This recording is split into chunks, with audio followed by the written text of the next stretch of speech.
Hello everyone, hope you are well on this Tuesday afternoon. It is 79 degrees, abundant sunshine here, and man, it is warm, y'all. It is warm. Are we sitting on a powder keg? I believe much of the world is sitting atop a powder keg, and it wouldn't take much to absolutely turn the whole thing loose, y'all. We've got that going on. We have BlackRock CEO warning about the economy. I'll go into that. We have promises of jumpsuits coming. I'll go into that in a minute. And we have a gigantic military buildup in more than one place in this world that garners attention, y'all. And it's been ramping up a lot recently, and people don't notice it. People don't talk about it. I'll talk about it a little bit. I have a terrific passage that I will share with you that I promise is so encouraging, it'll knock your socks right off your feet, if you're wearing socks. So stay tuned. It's a good one. If you like the video, hit the like button. It helps us out. I appreciate it. BlackRock CEO Larry Fink. With a name like that, I'm just not sure about that guy. I don't know. I shouldn't make a judgment, but CEO of BlackRock, Larry Fink, warns the United States dollar faces potential loss of its reserve currency status to, that's the important part, it's warning it could lose its reserve current status to Bitcoin or other digital assets. I think that's interesting. Now, if you've been watching my channel for any amount of time, you realize I am not a financial guru. I'm not your finance guy, okay? So I'm not the expert here that's going to translate all of that for you. So bear with me. I apologize. I can't do that. I'd like to know your thoughts on that, because if you read the comments of these videos, you will realize that there is a lot of knowledge. There's a lot of intelligence in these comments that is beyond me. I just facilitate this thing, okay? So, what do you guys think about it? What do you think about Bitcoin? Do you think he's on track here? Now, I rarely, if ever, talk about gold, silver, Bitcoin, because I'm just not that kind of guy. I see the importance of it, of being knowledgeable about it, yes. So what do you think? Is it important to have tangible physical gold / silver? I can see an importance in it. I can. I'm not so sure about Bitcoin. I just don't know about that. And I understand gold and silver, great to have at least a limited amount of that on hand or somewhere where you know it is, you know what I mean? But let me know your thoughts on that. I would appreciate it. But I thought that was interesting coming from him. Kind of wonders the last part where he says digital assets. So yeah, he's in the know. I'm sure, The rhetoric is ramping up. Well, before I go to that, Musk is saying that this huge Social Security scammer is about to be arrested. He said, I think we'll have an arrest even by tomorrow. So we have this huge Social Security scammer out there. He allegedly ripped off over 400,000 Americans. They say he's facing imminent arrest. I hope so. He's been selling their Social Security number. So basically, this guy or the group, it's probably more than one guy, stole over 400,000 American Social Security numbers, y'all. That's unreal. That just sounds so weird. Anyway. But also, and that's good. I hope they get this guy. But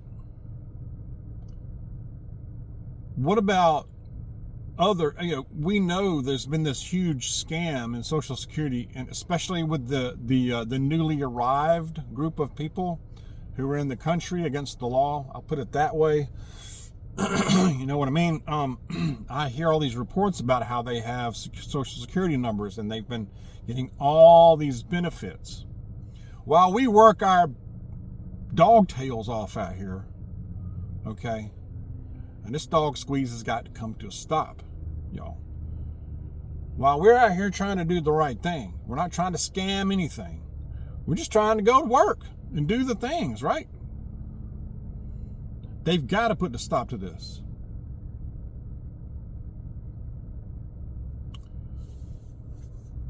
So, again, I ask it almost, it's like rhetorical. I ask it every video just about it. When are we going to see the jumpsuits, orange jumpsuits? See the arrest, the perp walk. Maybe they've already started. They don't film everything. I don't know. What have y'all heard? Let me know. We have a gigantic United States military buildup that has been going on and continues to build in the Middle East, y'all. It's huge. There's a lot of military assets in the Middle East right now. Mediterranean Sea and in the Red Sea. We are at war with Yemen. The Houthis control Yemen. Iran supports and supplies Yemen/Houthis. So it's a proxy. United States is absolutely at war with them every day, every night. All right. You got at least two carrier groups out there. You got one in the at least one in the Mediterranean. There might be more than two. You got one carrier group also parked into the Red Sea that's absolutely pulverizing Houthi positions in Yemen. Awful lot of firepower out there. They're only using a fraction of it. You also have a huge presence building up on Diego Garcia, this island out there in the Indian Ocean, where you have B-2 bombers, among other aircraft. These big globe master airplanes, transport planes, what have you, that are building up there as well. The B-2 bombers have a range that would allow them to take off from Diego Garcia, fly to Tehran, and fly back in that range without having to refuel. That tells you a lot right there, doesn't it? Iran knows this. You know this. The rhetoric has been ramping up. Trump's been threatening with Iran with attacks, direct attacks, if they don't come to some deal, a nuclear deal. As far as Trump's keeps saying, and other presidents have said, there's no, and Israel, even more importantly, Israel's been saying that they cannot be allowed to have a workable, ready to go nuclear weapon. So Trump's been threatening. Now Iran comes out with big threats saying that they are trying to mulling a decision to conduct preemptive strike on United States base out there, that one in Diego Garcia, because they know those bombers are in range of them. So they're going to make these threats. I doubt that they would start this. They're saber rattling, I'm sure. Unless remember, they are supplied by Iran, maybe even China. So they could have very capable weapons. Something to keep in mind. Meanwhile, you still have a huge presence. We're pulverizing Yemen, Houthi positions over there as well.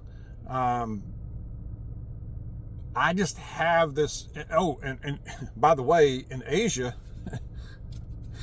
I saw this today where China has started conducting, or in the middle of, massive military exercises with probably more ships and planes than they ever have before, all around Taiwan. Basically, they've encircled Taiwan yet again with even more assets, more than they ever have. So one day that might kick off.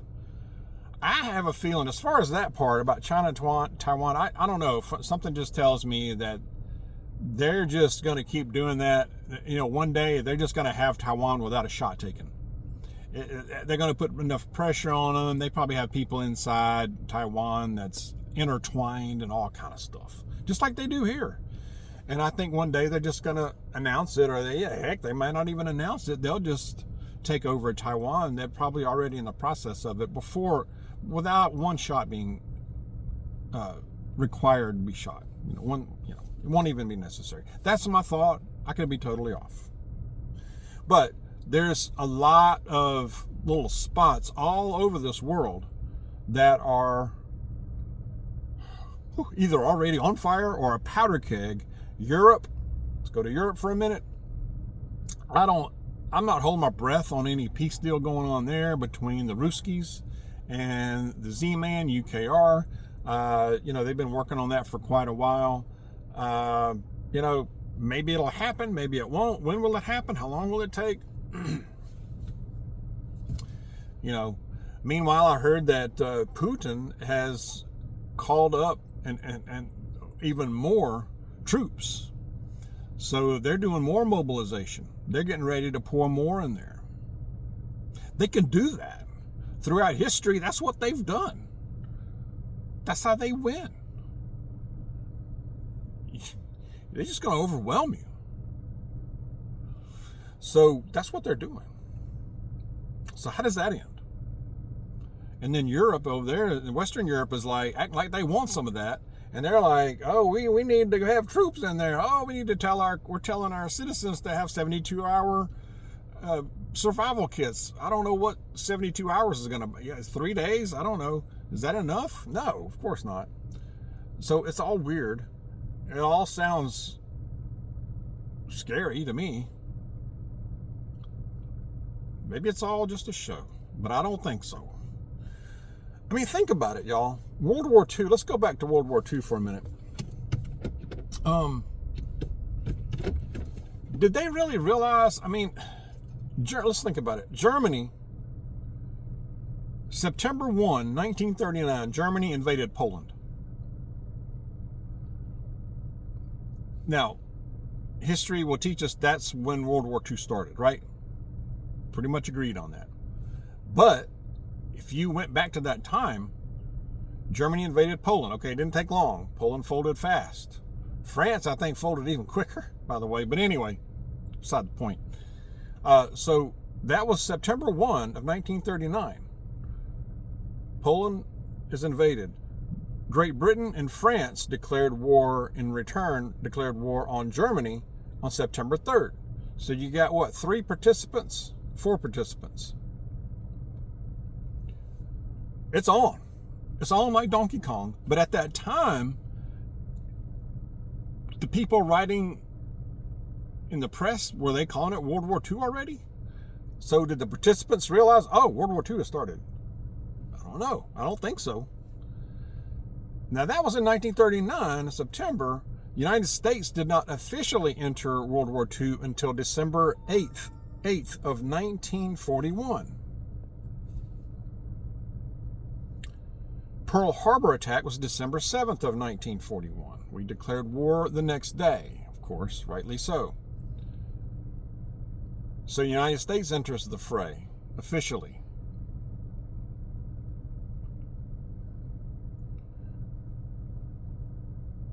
Did they realize even then, were they calling it World War II? I don't know. I don't think so. History,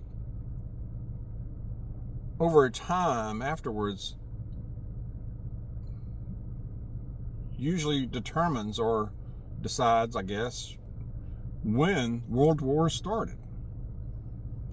When will they say was the start of World War III? Is it yet to happen?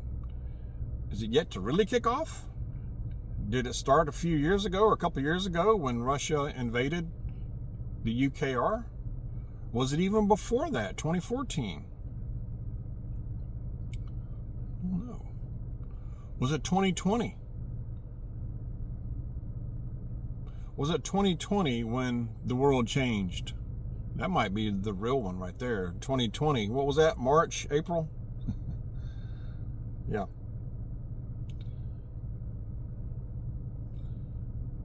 Everybody was trying to find toilet paper. and a mask. I don't know. What do y'all think about that? That's interesting. I'm going to go to a passage. When did WW3 start, y'all? Or has it already? Or has it yet to really kick in? It's a good question, right? I think. Good question. We're going into Psalm. Again, we're going into Psalm chapter 103. Now, part of this was the Bible app verse of the day, but y'all know me. Y'all have met me here in that, I rarely just say one verse. I usually do extra because that's what I do. So I'm going to read the first part of the chapter of Psalm 103, okay? Here we go. Bless the Lord, my soul, and all that is within me. Bless his holy name. Bless the Lord, my soul, and do not forget any of his benefits, who pardons all your guilt, who heals all your diseases, who redeems your life from the pit, who crowns you with favor and compassion, who satisfies your years with good things, so that your youth is renewed like the eagle. Like the eagle, y'all. That's a pretty darn good list right there. This world, it seems like every day the world gets more dangerous, doesn't it? More uncertain, causing a lot of anxiety. People are so anxiety-ridden anyway, they just kind of shut it all off in their own little blissful world bubble. But we have this we can go to, right? Because ultimately, God is sovereign. We can't box him up, put rules on him. Forget that. He's ultimately in charge. None of this happens without his permission. On his timeline. Not ours. That's a great passage, I believe. It gives me great encouragement. It really does. Share your thoughts on these things. Let's keep our preparations going, y'all. There's a lot of uncertainty, domestically and abroad. When you go to the store, pick up an extra can or two, y'all. I'm telling you, pick up an extra can or two. Put it away. Look at your preps. Fill in those holes. Do it ASAP. Just got that feeling. All right, again, share your thoughts. Let's be safe out there when we go out and about. Stay close to Jesus. God bless y'all. I will see you soon.